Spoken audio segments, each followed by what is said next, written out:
4 ਜੁਲਾਈ 1955 ਨੂੰ ਸੱਚਖੰਡ ਸ੍ਰੀ ਹਰਿਮੰਦਰ ਸਾਹਿਬ ਤੇ ਕੀਤੇ ਹਮਲੇ ਦੀ ਯਾਦ ਵਿੱਚ ਸ਼੍ਰੋਮਣੀ ਗੁਰਦੁਆਰਾ ਪ੍ਰਬੰਧਕ ਕਮੇਟੀ ਵੱਲੋਂ ਗੁਰਮਤਿ ਸਮਾਗਮ। ਇਜ਼ਰਾਈਲ ਗਾਜ਼ਾ ਵਿੱਚ 60 ਦਿਨਾਂ ਦੀ ਗੋਲੀਬੰਦੀ ਲਈ ਤਿਆਰ, ਅਮਰੀਕੀ ਰਾਸ਼ਟਰਪਤੀ ਡੋਨਾਲਡ ਟਰੰਪ ਦਾ ਬਿਆਨ। ਯੂਕਰੇਨ ਖਿਲਾਫ ਲੜਾਈ ਦੌਰਾਨ ਰੂਸ ਦੀ ਜਲ ਸੈਨਾ ਦੇ ਉਪ ਮੁਖੀ ਦੀ ਮੌਤ।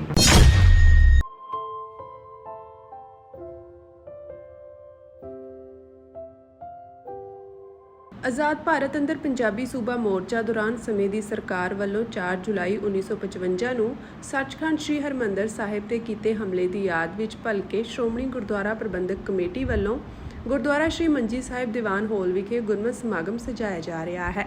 ਇਸ ਸੰਬੰਧ ਵਿੱਚ ਆਰੰਭ ਕੀਤੇ ਗਏ ਸ੍ਰੀ ਅਖੰਡ ਪਾਠ ਸਾਹਿਬ ਦੇ ਭੋਗ ਮਗਰੋਂ ਸਜਾਏ ਧਾਰਮਿਕ ਦੀਵਾਨ ਵਿੱਚ ਢਾਡੀ ਜਥੇ ਸੰਗਤ ਨਾਲ ਇਤਿਹਾਸ ਦੀ ਸਾਂਝ ਪਾਉਣਗੇ। ਇਸ ਸੰਬੰਧੀ ਗੱਲ ਕਰਦੇ ਸ਼੍ਰੋਮਣੀ ਕਮੇਟੀ ਦੇ ਪ੍ਰਧਾਨ ਐਡਵੋਕੇਟ ਹਰਜਿੰਦਰ ਸਿੰਘ ਧਾਮੀ ਨੇ ਕਿਹਾ ਕਿ ਦੇਸ਼ ਦੀ ਗੁਲਾਮੀ ਸਮੇਂ ਤੱਕ ਸਰਕਾਰਾਂ ਵੱਲੋਂ ਤਸ਼ੱਦਦ ਹੁੰਦਾ ਸੀ, ਪਰੰਤੂ ਸਿੱਖਾਂ ਵੱਲੋਂ ਵੱਡੀਆਂ ਕੁਰਬਾਨੀਆਂ ਨਾਲ ਆਜ਼ਾਦ ਕਰਵਾਏ ਦੇਸ਼ ਅੰਦਰ ਵੀ ਸਰਕਾਰਾਂ ਨੇ ਸਿੱਖਾਂ ਨੂੰ ਵੱਡੇ ਜ਼ਖਮ ਦਿੱਤੇ ਹਨ। 4 ਜੁਲਾਈ 1955 ਨੂੰ ਸਮੇਂ ਦੀ ਕਾਂਗਰਸ ਸਰਕਾਰ ਵੱਲੋਂ ਪੰਜਾਬੀ ਸੂਬਾ ਮੋਰਚੇ ਦੌਰਾਨ ਸਿੱਖਾਂ ਦੀ ਆਵਾਜ਼ ਨੂੰ ਦਬਾਉਣ ਲਈ ਸੱਚਖੰਡ ਸ੍ਰੀ ਹਰਿਮੰਦਰ ਸਾਹਿਬ ਤੇ ਹਮਲਾ ਕੀਤਾ, ਜੋ ਸਰਕਾਰ ਦੀ ਧੱਕੇਸ਼ਾਹੀ ਦਾ ਪ੍ਰਤੱਖ ਪ੍ਰਗਟਾਵਾ ਸੀ। ਇਸ ਨੂੰ ਕੌਮ ਕਦੇ ਵੀ ਭੁੱਲ ਨਹੀਂ ਸਕਦੀ। ਇਸੇ ਤਹਿਤ ਹੀ ਸ਼੍ਰੋਮਣੀ ਕਮੇਟੀ ਵੱਲੋਂ ਗੁਰਦੁਆਰਾ ਸ੍ਰੀ ਮੰਜੀ ਸਾਹਿਬ ਦੀਵਾਨ ਹਾਲ ਵਿਖੇ ਹਰ ਸਾਲ ਗੁਰਮਤਿ ਸਮਾਗਮ ਕਰਵਾਇਆ ਜਾਂਦਾ ਹੈ।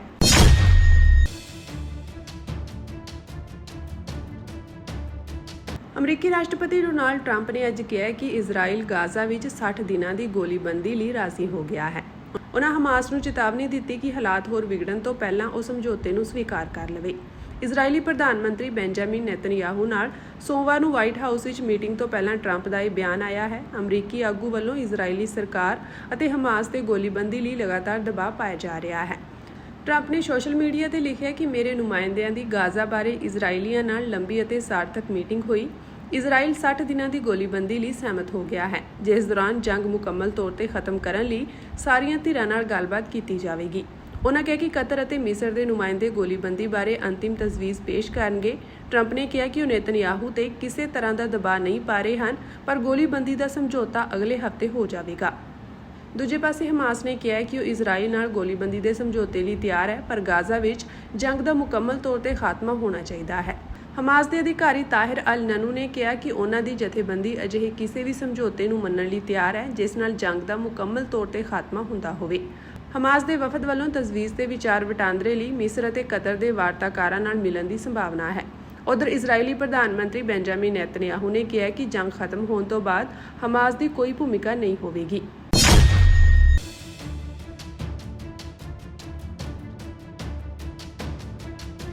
ਰੂਸੀ ਜਲ ਸੈਨਾ ਦਾ ਉਪ ਮੁਖੀ ਤੇ ਮਰੀਨ ਬ੍ਰਿਗੇਡ ਦਾ ਸਾਬਕਾ commander major general Mikhail ਗੁਡਕੋਵ Ukraine ਖਿਲਾਫ ਲੜਾਈ ਵਿੱਚ ਮਾਰਿਆ ਗਿਆ ਹੈ। ਉਹ ਮਾਸਕੋ ਦੇ ਸਭ ਤੋਂ ਸੀਨੀਅਰ ਅਫਸਰਾਂ ਵਿੱਚੋਂ ਇੱਕ ਸੀ। ਇਹ ਜਾਣਕਾਰੀ ਰੂਸੀ ਫੌਜ ਨੇ ਅੱਜ ਨਸ਼ਰ ਕੀਤੀ ਹੈ। ਰੱਖਿਆ ਮੰਤਰਾਲੇ ਨੇ ਕਿਹਾ ਕਿ ਗੁਡਕੋਵ, ਜਿਸ ਨੂੰ ਫਰਵਰੀ ਵਿੱਚ ਰੂਸ ਦੇ ਰਾਸ਼ਟਰਪਤੀ ਵਲਾਦੀਮੀਰ ਪੁਤਿਨ ਵੱਲੋਂ ਕ੍ਰੈਮਲਿਨ ਵਿੱਚ ਸਿਖਰਲਾ ਫੌਜੀ ਸਨਮਾਨ ਦਿੱਤਾ ਗਿਆ ਸੀ, ਉਹ ਬੁੱਧਵਾਰ ਨੂੰ ਕੁਰਸਕ ਖੇਤਰ ਦੇ ਇੱਕ ਸਰਹੱਦੀ ਜ਼ਿਲ੍ਹੇ ਵਿੱਚ ਲੜਾਈ ਦੌਰਾਨ ਮਾਰਿਆ ਗਿਆ। ਗੈਰ ਅਧਿਕਾਰਤ ਰੂਸੀ ਅਤੇ ਯੂਕਰੇਨੀ ਫੌਜੀ ਟੈਲੀਗ੍ਰਾਮ ਚੈਨਲਾਂ ਨੇ ਪਹਿਲਾਂ ਰਿਪੋਰਟ ਦਿੱਤੀ ਸੀ ਕਿ ਗੁਡਕੋਵ ਹੋਰ ਫੌਜੀਆਂ ਅਤੇ ਅਫਸਰਾਂ ਨਾਲ ਰੂਸ ਦੇ ਕੁਰਸਕ ਖੇਤਰ ਵਿੱਚ ਇੱਕ ਕਮਾਂਡ ਪੋਸਟ ਤੇ ਇੱਕ ਯੂਕਰੇਨੀ ਮਿਜ਼ਾਈਲ ਹਮਲੇ ਵਿੱਚ ਮਾਰਿਆ ਗਿਆ ਹੈ। ਇਸ ਖੇਤਰ ਦੀ ਹੱਦ ਯੂਕਰੇਨ ਦੀ ਸਰਹੱਦ ਨਾਲ ਲੱਗਦੀ ਹੈ।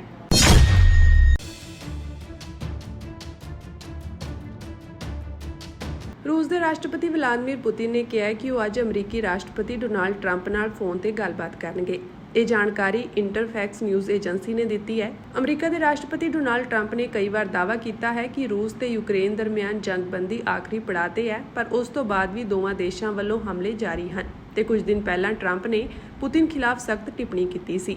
ਉਨ੍ਹਾਂ ਕਿਹਾ ਸੀ ਕਿ ਵਲਾਦੀਮੀਰ ਪੁਤਿਨ ਅੱਗ ਨਾਲ ਖੇਡ ਰਹੇ ਹਨ। ਉਨ੍ਹਾਂ ਦੀ ਇਹ ਟਿੱਪਣੀ ਰੂਸ ਵੱਲੋਂ ਯੂਕਰੇਨ ਉੱਤੇ ਵੱਡੇ ਡਰੋਨ ਅਤੇ ਮਿਜ਼ਾਈਲ ਹਮਲਿਆਂ ਤੋਂ ਬਾਅਦ ਕੀਤੀ ਗਈ ਸੀ। ਉਨ੍ਹਾਂ ਕਿਹਾ ਸੀ ਕਿ ਪੁਤਿਨ ਨੂੰ ਇਸ ਦਾ ਅਹਿਸਾਸ ਨਹੀਂ ਹੈ ਤੇ ਰੂਸ ਨੂੰ ਇਸ ਤੋਂ ਸਬਕ ਸਿੱਖਣਾ ਚਾਹੀਦਾ ਹੈ। ਪਾਕਿਸਤਾਨ ਦੇ ਜੇਲ੍ਹ ਵਿੱਚ ਬੰਦ ਸਾਬਕਾ ਪ੍ਰਧਾਨ ਮੰਤਰੀ ਇਮਰਾਨ ਖਾਨ ਨੇ ਕਿਹਾ ਕਿ ਉਹ ਗੁਲਾਮੀ ਮਨਜ਼ੂਰ ਕਰਨ ਦੀ ਬਜਾਏ ਜੇਲ੍ਹ ਦੀ ਹਨੇਰੀ ਕੋਠੜੀ ਵਿੱਚ ਰਹਿਣ ਨੂੰ ਤਰਜੀਹ ਦੇਣਗੇ। ਇਸ ਦੌਰਾਨ ਉਹਨਾਂ ਨੇ ਆਪਣੇ ਸਮਰਥਕਾਂ ਨੂੰ ਹਾਈਬ੍ਰਿਡ ਸ਼ਾਸਨ ਖਿਲਾਫ ਵਿਰੋਧ ਪ੍ਰਦਰਸ਼ਨ ਕਰਨ ਦੀ ਵੀ ਅਪੀਲ ਕੀਤੀ। ਖਾਨ ਨੇ ਆਪਣੀ ਪਾਰਟੀ ਪਾਕਿਸਤਾਨ ਤਹਿਰੀਕ-ਏ-ਇਨਸਾਫ ਦੇ ਵਰਕਰਾਂ ਨੂੰ ਆਸ਼ੂਰਾ, ਜੋ ਕਿ ਮੁਹਰਮ ਵਿੱਚ ਸੋਗ ਦਾ 10ਵਾਂ ਦਿਨ ਹੈ ਅਤੇ ਪੈਗੰਬਰ ਦੇ ਪੋਤੇ ਇਮਾਮ ਹੁਸੈਨ ਦੀ 7ਵੀਂ ਸਦੀ ਦੀ ਸ਼ਹਾਦਤ ਦੀ ਯਾਦ ਵਿੱਚ ਮਨਾਇਆ ਜਾਂਦਾ ਹੈ, ਉਸ ਤੋਂ ਬਾਅਦ ਮੌਜੂਦਾ ਸ਼ਾਸਨ ਵਿਰੁੱਧ ਵਿਦਰੋਹ ਕਰਨ ਦਾ ਸੱਦਾ ਦਿੱਤਾ। ਅਸ਼ੂਰਾ ਇਸ ਸਾਲ 6 ਜੁਲਾਈ ਨੂੰ ਮਨਾਇਆ ਜਾਣਾ ਹੈ। ਖਾਨ ਨੇ ਮੰਗਲਵਾਰ ਨੂੰ ਐਕਸ ਤੇ ਪੋਸਟ ਕੀਤਾ, ਮੈਂ ਪੂਰੇ ਮੁਲਕ ਖਾਸਕਰ ਪੀਟੀਆਈ ਵਰਕਰਾਂ ਅਤੇ ਸਮਰਥਕਾਂ ਨੂੰ ਅਸ਼ੂਰਾ ਤੋਂ ਬਾਅਦ ਇਸ ਜ਼ਾਲਮ ਨਿਜ਼ਾਮ ਖਿਲਾਫ ਡਟਣ ਦੀ ਅਪੀਲ ਕਰਦਾ ਹਾਂ। ਇਮਰਾਨ ਖਾਨ ਜੋ ਕਈ ਮਾਮਲਿਆਂ ਵਿੱਚ ਲਗਭਗ 2 ਸਾਲ ਤੋਂ ਜੇਲ੍ਹ ਵਿੱਚ ਹਨ, ਉਹਨਾਂ ਕਿਹਾ ਕਿ ਮੈਂ ਇਹ ਗੁਲਾਮੀ ਸਵੀਕਾਰ ਕਰਨ ਨਾਲੋਂ ਇੱਕ ਹਨੇਰੀ ਜੇਲ੍ਹ ਦੀ ਕੋਠੜੀ ਵਿੱਚ ਰਹਿਣਾ ਪਸੰਦ ਕਰਾਂਗਾ। ਖਾਨ ਨੇ ਕਿਹਾ ਕਿ ਉਹਨਾਂ ਦੀ ਆਵਾਜ਼ ਨੂੰ ਹਰ ਸੰਭਵ ਤਰੀਕੇ ਨਾਲ ਦਬਾਇਆ ਜਾ ਰਿਹਾ ਹੈ ਤਾਂ ਜੋ ਉਹਨਾਂ ਦਾ ਸੁਨੇਹਾ ਲੋਕਾਂ ਤੱਕ ਨਾ ਪਹੁੰਚ ਸਕੇ।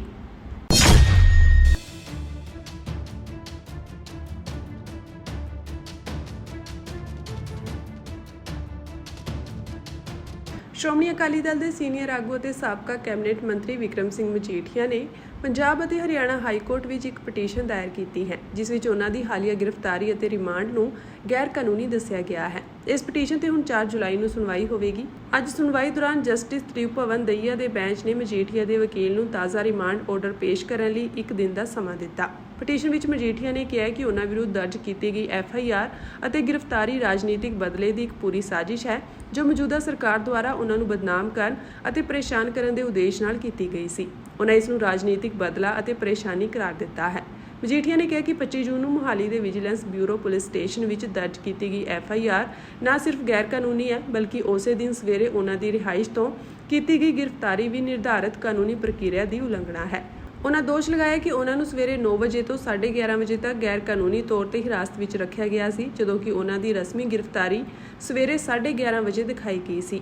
ਇਹ ਭਾਰਤੀ ਸੰਵਿਧਾਨ ਦੇ ਅਨੁਛੇਦ 22(2) ਅਤੇ BNSS ਦੀ ਧਾਰਾ 187 ਦੀ ਉਲੰਘਣਾ ਹੈ। ਪਟੀਸ਼ਨ ਵਿੱਚ ਕਿਹਾ ਗਿਆ ਕਿ ਜਾਂਚ ਏਜੰਸੀ ਵੱਲੋਂ ਦਾਇਰ ਰਿਮਾਂਡ ਅਰਜ਼ੀ ਵਿੱਚ ਕੋਈ ਠੋਸ ਜਾਂ ਤੁਰੰਤ ਜਾਂਚ ਦਾ ਕਾਰਨ ਨਹੀਂ ਹੈ।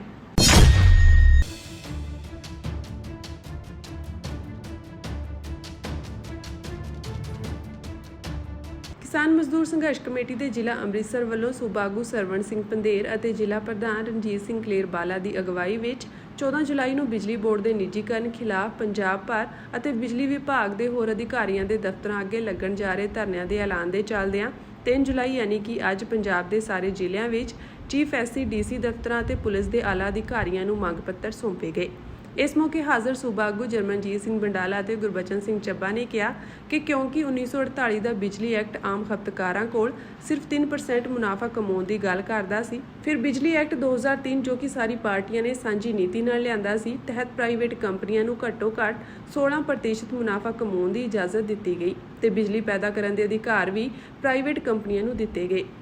ਜਿਸ ਨੀਤੀ ਤਹਿਤ ਪੰਜਾਬ ਦੇ ਅੰਦਰ ਪ੍ਰਾਈਵੇਟ ਕੰਪਨੀਆਂ ਦੇ ਥਰਮਲ ਪਲਾਂਟ ਲੱਗੇ ਹੋਏ ਹਨ ਅਤੇ ਮਹਿੰਗੇ ਰੇਟ ਤੇ ਬਿਜਲੀ ਸਰਕਾਰ ਦੁਆਰਾ ਖਰੀਦ ਕੇ ਲੋਕਾਂ ਦੇ ਟੈਕਸ ਤੇ ਪੈਸੇ ਦੀ ਅਸਿੱਧੇ ਰੂਪ ਵਿੱਚ ਲੁੱਟ ਕਰਵਾਈ ਜਾ ਰਹੀ ਹੈ।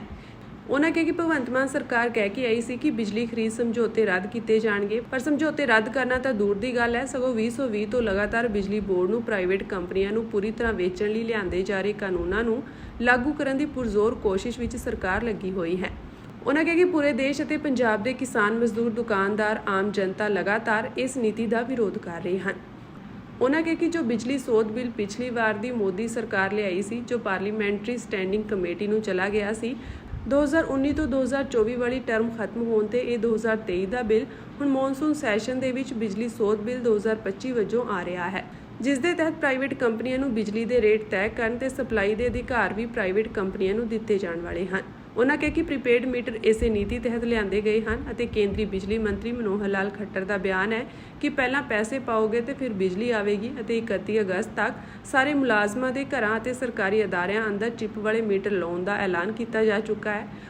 ਉਹਨਾਂ ਕਿਹਾ ਕਿ 10 ਤੋਂ 2 ਵਜੇ ਤੱਕ ਸਾਰੇ ਪੰਜਾਬ ਵਿੱਚ ਮੰਗ ਪੱਤਰ ਦਿੱਤੇ ਗਏ ਅਤੇ 14 ਜੁਲਾਈ 2025 ਨੂੰ ਸਾਰੇ ਪੰਜਾਬ ਦੇ ਅੰਦਰ ਬਿਜਲੀ ਵਿਭਾਗ ਦੇ ਵੱਡੇ ਅਫਸਰਾਂ ਦੇ ਦਫ਼ਤਰਾਂ ਮੂਹਰੇ ਵਿਸ਼ਾਲ ਇਕੱਠ ਕੀਤੇ ਜਾਣਗੇ। ਉਹਨਾਂ ਨੇ ਮੁਲਾਜ਼ਮਾਂ, ਦੁਕਾਨਦਾਰਾਂ, ਸ਼ਹਿਰੀਆਂ, ਵਿਦਿਆਰਥੀਆਂ, ਮਜ਼ਦੂਰਾਂ ਤੇ ਕਿਸਾਨਾਂ ਨੂੰ ਵੱਧ ਤੋਂ ਵੱਧ ਸਹਿਯੋਗ ਦੇਣ ਦੀ ਅਪੀਲ ਕੀਤੀ ਤਾਂ ਜੋ ਪੰਜਾਬ ਤੇ ਕੇਂਦਰ ਸਰਕਾਰ ਨੂੰ ਬਿਜਲੀ ਬੋਰਡ ਵੇਚਣ ਤੋਂ ਰੋਕਿਆ ਜਾ ਸਕੇ।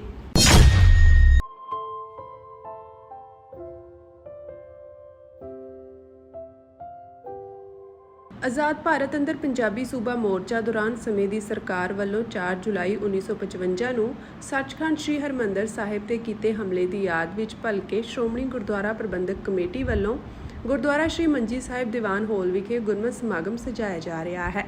ਇਸ ਸੰਬੰਧ ਵਿੱਚ ਆਰੰਭ ਕੀਤੇ ਗਏ ਸ੍ਰੀ ਅਖੰਡ ਪਾਠ ਸਾਹਿਬ ਦੇ ਭੋਗ ਮਗਰੋਂ ਸਜਾਏ ਧਾਰਮਿਕ ਦੀਵਾਨ ਵਿੱਚ ਢਾਡੀ ਜਥੇ ਸੰਗਤ ਨਾਲ ਇਤਿਹਾਸ ਦੀ ਸਾਂਝ ਪਾਉਣਗੇ। ਇਸ ਸੰਬੰਧੀ ਗੱਲ ਕਰਦੇ ਸ਼੍ਰੋਮਣੀ ਕਮੇਟੀ ਦੇ ਪ੍ਰਧਾਨ ਐਡਵੋਕੇਟ ਹਰਜਿੰਦਰ ਸਿੰਘ ਧਾਮੀ ਨੇ ਕਿਹਾ ਕਿ ਦੇਸ਼ ਦੀ ਗੁਲਾਮੀ ਸਮੇਂ ਤਾਂ ਸਰਕਾਰਾਂ ਵੱਲੋਂ ਤਸ਼ੱਦਦ ਹੁੰਦਾ ਸੀ, ਪਰੰਤੂ ਸਿੱਖਾਂ ਵੱਲੋਂ ਵੱਡੀਆਂ ਕੁਰਬਾਨੀਆਂ ਨਾਲ ਆਜ਼ਾਦ ਕਰਵਾਏ ਦੇਸ਼ ਅੰਦਰ ਵੀ ਸਰਕਾਰਾਂ ਨੇ ਸਿੱਖਾਂ ਨੂੰ ਵੱਡੇ ਜ਼ਖਮ ਦਿੱਤੇ ਹਨ। 4 ਜੁਲਾਈ 1955 ਨੂੰ ਸਮੇਂ ਦੀ ਕਾਂਗਰਸ ਸਰਕਾਰ ਵੱਲੋਂ ਪੰਜਾਬੀ ਸੂਬਾ ਮੋਰਚੇ ਦੌਰਾਨ ਸਿੱਖਾਂ ਦੀ ਆਵਾਜ਼ ਨੂੰ ਦਬਾਉਣ ਲਈ ਸੱਚਖੰਡ ਸ੍ਰੀ ਹਰਿਮੰਦਰ ਸਾਹਿਬ ਤੇ ਹਮਲਾ ਕੀਤਾ, ਜੋ ਸਰਕਾਰ ਦੀ ਧੱਕੇਸ਼ਾਹੀ ਦਾ ਪ੍ਰਤੱਖ ਪ੍ਰਗਟਾਵਾ ਸੀ। ਇਸ ਨੂੰ ਕੌਮ ਕਦੇ ਵੀ ਭੁੱਲ ਨਹੀਂ ਸਕਦੀ। ਇਸੇ ਤਹਿਤ ਹੀ ਸ਼੍ਰੋਮਣੀ ਕਮੇਟੀ ਵੱਲੋਂ ਗੁਰਦੁਆਰਾ ਸ੍ਰੀ ਮੰਜੀ ਸਾਹਿਬ ਦੀਵਾਨ ਹਾਲ ਵਿਖੇ ਹਰ ਸਾਲ ਗੁਰਮਤਿ ਸਮਾਗਮ ਕਰਵਾਇਆ ਜਾਂਦਾ ਹੈ।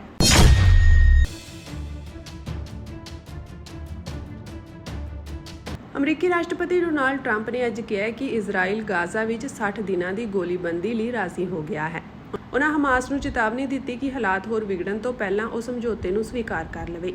ਇਜ਼ਰਾਈਲੀ ਪ੍ਰਧਾਨ ਮੰਤਰੀ ਬੈਂਜਾਮਿਨ ਨੇਤਨਯਾਹੂ ਨਾਲ ਸੋਮਵਾਰ ਨੂੰ ਵਾਈਟ ਹਾਊਸ ਵਿੱਚ ਮੀਟਿੰਗ ਤੋਂ ਪਹਿਲਾਂ ਟਰੰਪ ਦਾ ਇਹ ਬਿਆਨ ਆਇਆ ਹੈ। ਅਮਰੀਕੀ ਆਗੂ ਵੱਲੋਂ ਇਜ਼ਰਾਈਲੀ ਸਰਕਾਰ ਅਤੇ ਹਮਾਸ ਤੇ ਗੋਲੀਬੰਦੀ ਲਈ ਲਗਾਤਾਰ ਦਬਾਅ ਪਾਇਆ ਜਾ ਰਿਹਾ ਹੈ।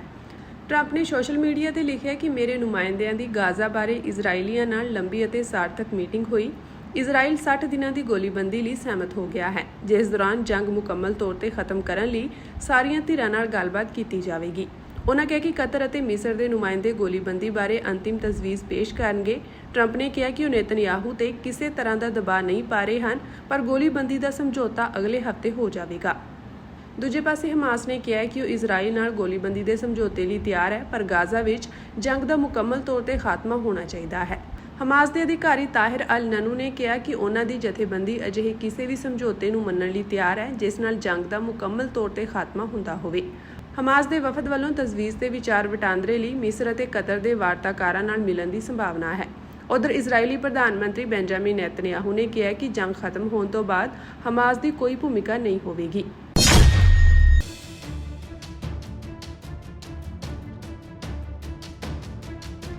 ਰੂਸੀ ਜਲ ਸੈਨਾ ਦਾ ਉਪ ਮੁਖੀ ਤੇ ਮਰੀਨ ਬ੍ਰਿਗੇਡ ਦਾ ਸਾਬਕਾ commander major general Mikhail ਗੁਡਕੋਵ Ukraine ਖਿਲਾਫ ਲੜਾਈ ਵਿੱਚ ਮਾਰਿਆ ਗਿਆ ਹੈ। ਉਹ ਮਾਸਕੋ ਦੇ ਸਭ ਤੋਂ ਸੀਨੀਅਰ ਅਫਸਰਾਂ ਵਿੱਚੋਂ ਇੱਕ ਸੀ। ਇਹ ਜਾਣਕਾਰੀ ਰੂਸੀ ਫੌਜ ਨੇ ਅੱਜ ਨਸ਼ਰ ਕੀਤੀ ਹੈ। ਰੱਖਿਆ ਮੰਤਰਾਲੇ ਨੇ ਕਿਹਾ ਕਿ ਗੁਡਕੋਵ, ਜਿਸ ਨੂੰ ਫਰਵਰੀ ਵਿੱਚ ਰੂਸ ਦੇ ਰਾਸ਼ਟਰਪਤੀ ਵਲਾਦੀਮੀਰ ਪੁਤਿਨ ਵੱਲੋਂ ਕ੍ਰੈਮਲਿਨ ਵਿੱਚ ਸਿਖਰਲਾ ਫੌਜੀ ਸਨਮਾਨ ਦਿੱਤਾ ਗਿਆ ਸੀ, ਉਹ ਬੁੱਧਵਾਰ ਨੂੰ ਕੁਰਸਕ ਖੇਤਰ ਦੇ ਇੱਕ ਸਰਹੱਦੀ ਜ਼ਿਲ੍ਹੇ ਵਿੱਚ ਲੜਾਈ ਦੌਰਾਨ ਮਾਰਿਆ ਗਿਆ। ਗੈਰ ਅਧਿਕਾਰਤ ਰੂਸੀ ਅਤੇ ਯੂਕਰੇਨੀ ਫੌਜੀ ਟੈਲੀਗ੍ਰਾਮ ਚੈਨਲਾਂ ਨੇ ਪਹਿਲਾਂ ਰਿਪੋਰਟ ਦਿੱਤੀ ਸੀ ਕਿ ਗੁਡਕੋਵ ਹੋਰ ਫੌਜੀਆਂ ਅਤੇ ਅਫਸਰਾਂ ਨਾਲ ਰੂਸ ਦੇ ਕੁਰਸਕ ਖੇਤਰ ਵਿੱਚ ਇੱਕ ਕਮਾਂਡ ਪੋਸਟ ਤੇ ਇੱਕ ਯੂਕਰੇਨੀ ਮਿਜ਼ਾਈਲ ਹਮਲੇ ਵਿੱਚ ਮਾਰਿਆ ਗਿਆ ਹੈ। ਇਸ ਖੇਤਰ ਦੀ ਹੱਦ ਯੂਕਰੇਨ ਦੀ ਸਰਹੱਦ ਨਾਲ ਲੱਗਦੀ ਹੈ।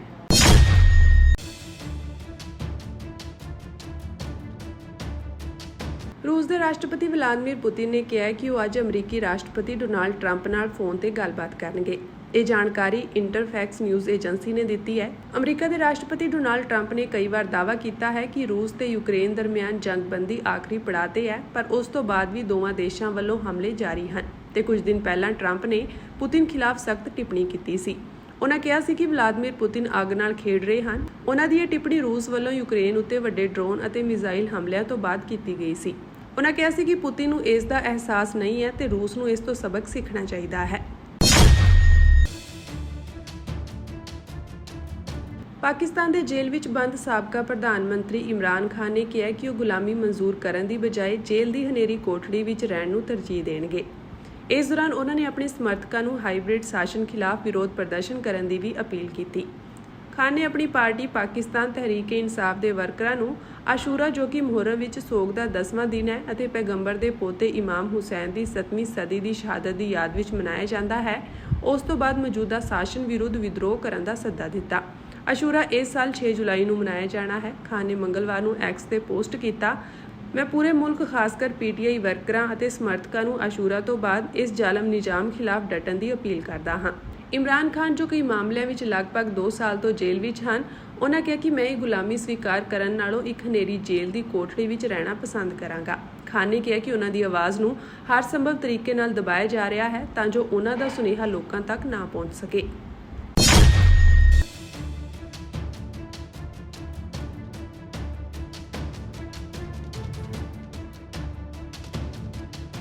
ਸ਼੍ਰੋਮਣੀ ਅਕਾਲੀ ਦਲ ਦੇ ਸੀਨੀਅਰ ਆਗੂ ਅਤੇ ਸਾਬਕਾ ਕੈਬਨਿਟ ਮੰਤਰੀ ਵਿਕਰਮ ਸਿੰਘ ਮਜੀਠੀਆ ਨੇ ਪੰਜਾਬ ਅਤੇ ਹਰਿਆਣਾ ਹਾਈ ਕੋਰਟ ਵਿੱਚ ਇੱਕ ਪਟੀਸ਼ਨ ਦਾਇਰ ਕੀਤੀ ਹੈ, ਜਿਸ ਵਿੱਚ ਉਹਨਾਂ ਦੀ ਹਾਲੀਆ ਗ੍ਰਿਫਤਾਰੀ ਅਤੇ ਰਿਮਾਂਡ ਨੂੰ ਗੈਰ ਕਾਨੂੰਨੀ ਦੱਸਿਆ ਗਿਆ ਹੈ। ਇਸ ਪਟੀਸ਼ਨ ਤੇ ਹੁਣ 4 ਜੁਲਾਈ ਨੂੰ ਸੁਣਵਾਈ ਹੋਵੇਗੀ।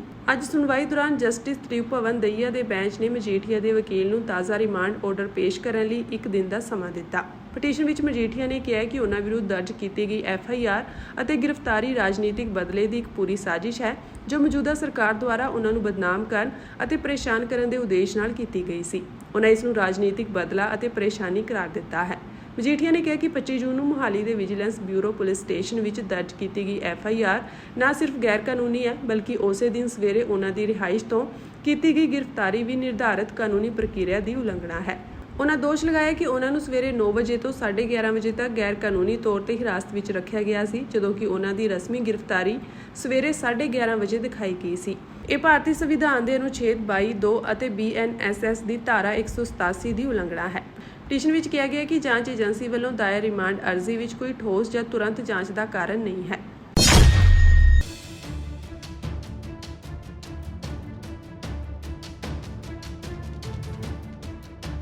ਕਿਸਾਨ ਮਜ਼ਦੂਰ ਸੰਘਰਸ਼ ਕਮੇਟੀ ਦੇ ਜ਼ਿਲ੍ਹਾ ਅੰਮ੍ਰਿਤਸਰ ਵੱਲੋਂ ਸੂਬਾ ਆਗੂ ਸਰਵਣ ਸਿੰਘ ਪੰਧੇਰ ਅਤੇ ਜ਼ਿਲ੍ਹਾ ਪ੍ਰਧਾਨ ਰਣਜੀਤ ਸਿੰਘ ਕਲੇਰਬਾਲਾ ਦੀ ਅਗਵਾਈ ਵਿੱਚ 14 ਜੁਲਾਈ ਨੂੰ ਬਿਜਲੀ ਬੋਰਡ ਦੇ ਨਿੱਜੀਕਰਨ ਖਿਲਾਫ ਪੰਜਾਬ ਭਰ ਅਤੇ ਬਿਜਲੀ ਵਿਭਾਗ ਦੇ ਹੋਰ ਅਧਿਕਾਰੀਆਂ ਦੇ ਦਫ਼ਤਰਾਂ ਅੱਗੇ ਲੱਗਣ ਜਾ ਰਹੇ ਧਰਨਿਆਂ ਦੇ ਐਲਾਨ ਦੇ ਚੱਲਦਿਆਂ 3 ਜੁਲਾਈ ਯਾਨੀ ਕਿ ਅੱਜ ਪੰਜਾਬ ਦੇ ਸਾਰੇ ਜ਼ਿਲ੍ਹਿਆਂ ਵਿੱਚ ਚੀਫ SC/DC ਦਫ਼ਤਰਾਂ ਅਤੇ ਪੁਲਿਸ ਦੇ ਆਲਾ ਅਧਿਕਾਰੀਆਂ ਨੂੰ ਮੰਗ ਪੱਤਰ ਸੌਂਪੇ ਗਏ। ਇਸ ਮੌਕੇ ਹਾਜ਼ਰ ਸੂਬਾ ਆਗੂ ਜਰਮਨਜੀਤ ਸਿੰਘ ਬੰਡਾਲਾ ਅਤੇ ਗੁਰਬਚਨ ਸਿੰਘ ਚੱਬਾ ਨੇ ਕਿਹਾ ਕਿ ਕਿਉਂਕਿ 1948 ਦਾ ਬਿਜਲੀ ਐਕਟ ਆਮ ਖਪਤਕਾਰਾਂ ਕੋਲ ਸਿਰਫ 3% ਮੁਨਾਫਾ ਕਮਾਉਣ ਦੀ ਗੱਲ ਕਰਦਾ ਸੀ, ਫਿਰ ਬਿਜਲੀ ਐਕਟ 2003 ਜੋ ਕਿ ਸਾਰੀ ਪਾਰਟੀਆਂ ਨੇ ਸਾਂਝੀ ਨੀਤੀ ਨਾਲ ਲਿਆਂਦਾ ਸੀ, ਤਹਿਤ ਪ੍ਰਾਈਵੇਟ ਕੰਪਨੀਆਂ ਨੂੰ ਘੱਟੋ-ਘੱਟ 16% ਮੁਨਾਫਾ ਕਮਾਉਣ ਦੀ ਇਜਾਜ਼ਤ ਦਿੱਤੀ ਗਈ ਤੇ ਬਿਜਲੀ ਪੈਦਾ ਕਰਨ ਦੇ ਅਧਿਕਾਰ ਵੀ ਪ੍ਰਾਈਵੇਟ ਕੰਪਨੀਆਂ ਨੂੰ ਦਿੱਤੇ ਗਏ। ਜਿਸ ਨੀਤੀ ਤਹਿਤ ਪੰਜਾਬ ਦੇ ਅੰਦਰ ਪ੍ਰਾਈਵੇਟ ਕੰਪਨੀਆਂ ਦੇ ਥਰਮਲ ਪਲਾਂਟ ਲੱਗੇ ਹੋਏ ਹਨ ਅਤੇ ਮਹਿੰਗੇ ਰੇਟ ਤੇ ਬਿਜਲੀ ਸਰਕਾਰ ਦੁਆਰਾ ਖਰੀਦ ਕੇ ਲੋਕਾਂ ਦੇ ਟੈਕਸ ਤੇ ਪੈਸੇ ਦੀ ਅਸਿੱਧੇ ਰੂਪ ਵਿੱਚ ਲੁੱਟ ਕਰਵਾਈ ਜਾ ਰਹੀ ਹੈ। ਉਹਨਾਂ ਕਿਹਾ ਕਿ ਭਗਵੰਤ ਮਾਨ ਸਰਕਾਰ ਕਹਿ ਕੇ ਆਈ ਸੀ ਕਿ ਬਿਜਲੀ ਖਰੀਦ ਸਮਝੌਤੇ ਰੱਦ ਕੀਤੇ ਜਾਣਗੇ, ਪਰ ਸਮਝੌਤੇ ਰੱਦ ਕਰਨਾ ਤਾਂ ਦੂਰ ਦੀ ਗੱਲ ਹੈ, ਸਗੋਂ 2020 ਤੋਂ ਲਗਾਤਾਰ ਬਿਜਲੀ ਬੋਰਡ ਨੂੰ ਪ੍ਰਾਈਵੇਟ ਕੰਪਨੀਆਂ ਨੂੰ ਪੂਰੀ ਤਰ੍ਹਾਂ ਵੇਚਣ ਲਈ ਲਿਆਂਦੇ ਜਾ ਰਹੇ ਕਾਨੂੰਨਾਂ ਨੂੰ ਲਾਗੂ ਕਰਨ ਦੀ ਪੁਰਜ਼ੋਰ ਕੋਸ਼ਿਸ਼ ਵਿੱਚ ਸਰਕਾਰ ਲੱਗੀ ਹੋਈ ਹੈ। ਉਹਨਾਂ ਕਿਹਾ ਕਿ ਪੂਰੇ ਦੇਸ਼ ਅਤੇ ਪੰਜਾਬ ਦੇ ਕਿਸਾਨ ਮਜ਼ਦੂਰ ਦੁਕਾਨਦਾਰ ਆਮ ਜਨਤਾ ਲਗਾਤਾਰ ਇਸ ਨੀਤੀ ਦਾ ਵਿਰੋਧ ਕਰ ਰਹੇ ਹਨ। ਉਹਨਾਂ ਕਿਹਾ ਕਿ ਜੋ ਬਿਜਲੀ ਸੋਧ ਬਿੱਲ ਪਿਛਲੀ ਵਾਰ ਦੀ ਮੋਦੀ ਸਰਕਾਰ ਲਿਆਈ ਸੀ, ਜੋ ਪਾਰਲੀਮੈਂਟਰੀ ਸਟੈਂਡਿੰਗ ਕਮੇਟੀ ਨੂੰ ਚਲਾ ਗਿਆ ਸੀ, 2019 ਤੋਂ 2024 ਵਾਲੀ ਟਰਮ ਖਤਮ ਹੋਣ ਤੇ ਇਹ 2023 ਦਾ ਬਿੱਲ ਹੁਣ ਮੌਨਸੂਨ ਸੈਸ਼ਨ ਦੇ ਵਿੱਚ ਬਿਜਲੀ ਸੋਧ ਬਿੱਲ 2025 ਵਜੋਂ ਆ ਰਿਹਾ ਹੈ, ਜਿਸ ਦੇ ਤਹਿਤ ਪ੍ਰਾਈਵੇਟ ਕੰਪਨੀਆਂ ਨੂੰ ਬਿਜਲੀ ਦੇ ਰੇਟ ਤੈਅ ਕਰਨ ਤੇ ਸਪਲਾਈ ਦੇ ਅਧਿਕਾਰ ਵੀ ਪ੍ਰਾਈਵੇਟ ਕੰਪਨੀਆਂ ਨੂੰ ਦਿੱਤੇ ਜਾਣ ਵਾਲੇ ਹਨ। ਉਹਨਾਂ ਕਿਹਾ ਕਿ ਪ੍ਰੀਪੇਡ ਮੀਟਰ ਇਸੇ ਨੀਤੀ ਤਹਿਤ ਲਿਆਂਦੇ ਗਏ ਹਨ ਅਤੇ ਕੇਂਦਰੀ ਬਿਜਲੀ ਮੰਤਰੀ ਮਨੋਹਰ ਲਾਲ ਖੱਟਰ ਦਾ ਬਿਆਨ ਹੈ ਕਿ ਪਹਿਲਾਂ ਪੈਸੇ ਪਾਓਗੇ ਤੇ ਫਿਰ ਬਿਜਲੀ ਆਵੇਗੀ ਅਤੇ 31 ਅਗਸਤ ਤੱਕ ਸਾਰੇ ਮੁਲਾਜ਼ਮਾਂ ਦੇ ਘਰਾਂ ਅਤੇ ਸਰਕਾਰੀ ਅਦਾਰਿਆਂ ਅੰਦਰ ਚਿੱਪ ਵਾਲੇ ਮੀਟਰ ਲਾਉਣ ਦਾ ਐਲਾਨ ਕੀਤਾ ਜਾ ਚੁੱਕਾ ਹੈ।